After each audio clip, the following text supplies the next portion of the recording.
Hey guys, what's going on? Spear from SpearMethod.com and Julian Foxx from JulianFoxx.com. That's with two X's. It's more porno that way. Porno, yeah, pornographic. One X is left out, and that's for him. So I hear you've been awfully busy recently.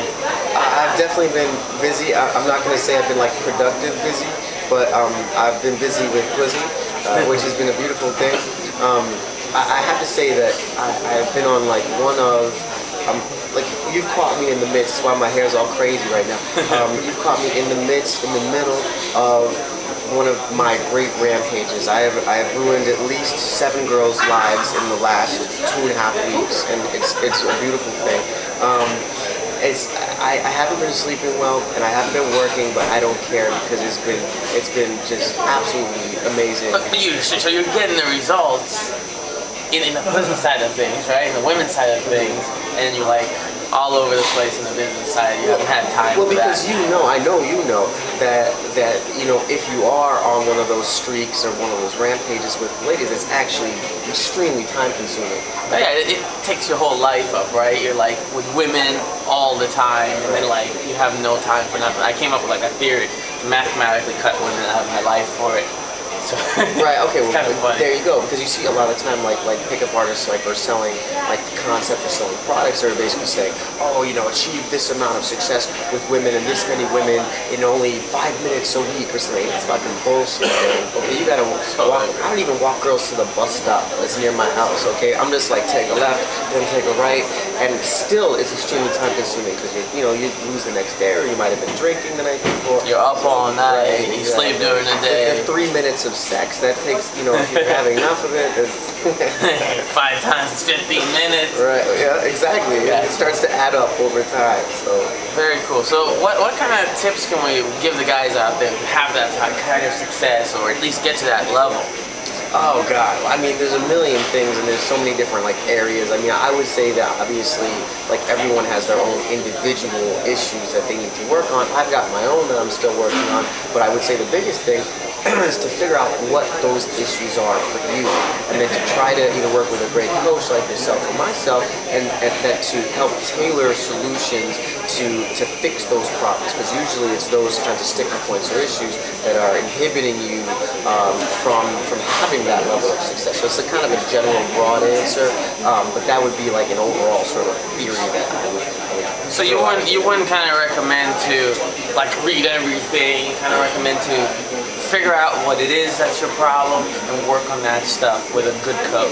Well, I think reading everything is great, but I think figuring out what it is that you need to work on is more important. And what's even more important than both of those things is getting out there and actually doing it. Too many guys fall into the bookworm. I'm going to read this, I'm going to go to this workshop, and just do that over and over, when in actuality, if they just spent half that time in the fucking field, going out there and just practicing, getting experience, getting feedback from women, that they would progress at a much faster rate. So it's a trap you can fall into. I don't want to say don't buy Spears products, don't buy my products, buy them, but also be diligent about going out and putting the theories into practice.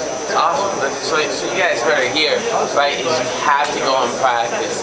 And for me, to become a master, to become really good at anything, is you gotta work a lot in field with good positive feedback from somebody who knows what they're doing, right? A lot of people go in field and they take advice from like all these different people and friends, and like a lot of times it's the wrong advice, right? You start getting into a cycle where everybody's like, oh, don't do this or don't do that, and that might not be your problem. So the first thing I would do is kind of look up who you're really good with, right? Like who's really fits your coaching style, right? Well, Spirit, you bring up a really important point, and it's something that I think has been getting me in trouble lately because I've been talking about it.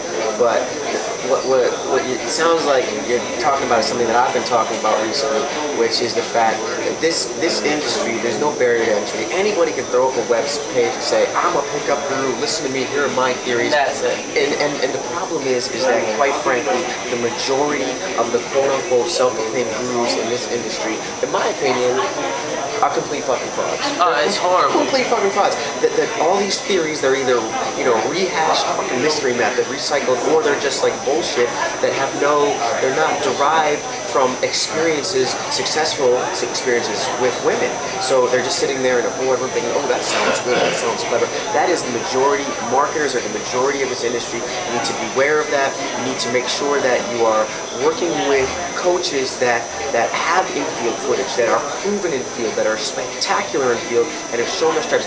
He's done that.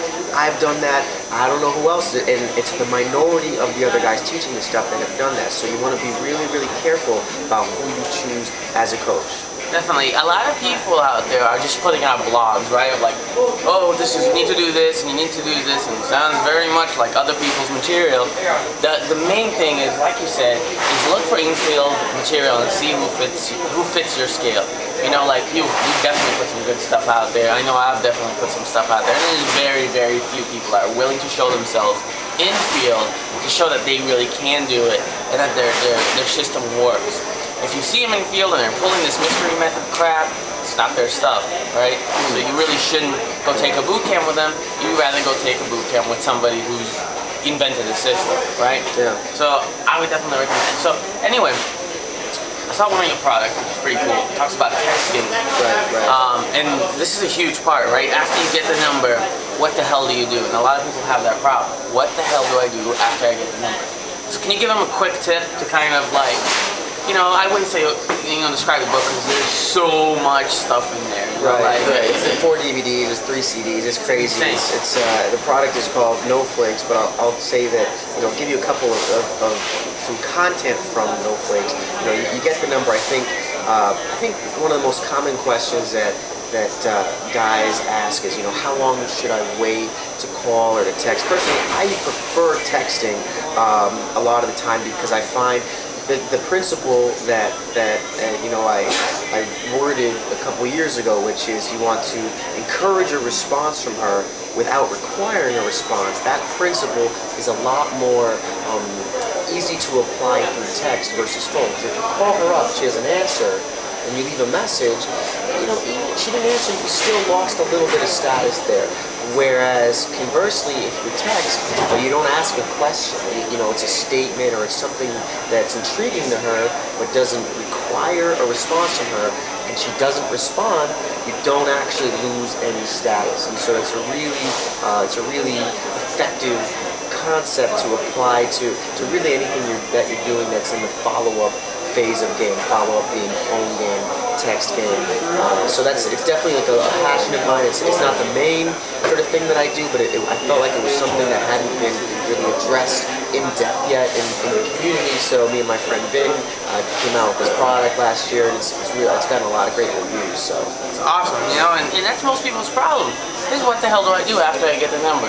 Sometimes you'll find when you go out in the field and you keep getting numbers, it becomes, you've got tons of numbers and you don't know what to do and you don't know how to follow up without losing value. So that's a great tip. So this is not bullshit. Half the girls that I have had sex with in the last 14 days, half of them, and it's like 5 or 6, I don't even know what it is. I don't even have their phone number. I don't have their phone number. And so, if you're being really aggressive and you're just a beast animal, crazy infield beast, then it's not necessary. But yeah, that's right. Guys put way too much focus on getting numbers. If you see infield footage out there and it's all about getting the number, is that really the most compelling infield footage? I want to see something. I've seen some crazy shit that you've done. I know I've done some crazy shit. So don't put so much emphasis on the number because you want to get solid phone numbers. There's a difference between a solid phone number and a hollow phone number, or just a regular number. So just an idea to keep in mind, right? Well, it's a great thing. So guys, don't ask questions. Make intriguing statements. No Flakes is awesome. You can get it at julianfoxx.com. 2 X's, not 1. Not 3. And we'll bring you something else a little bit later. See you guys later. Bye.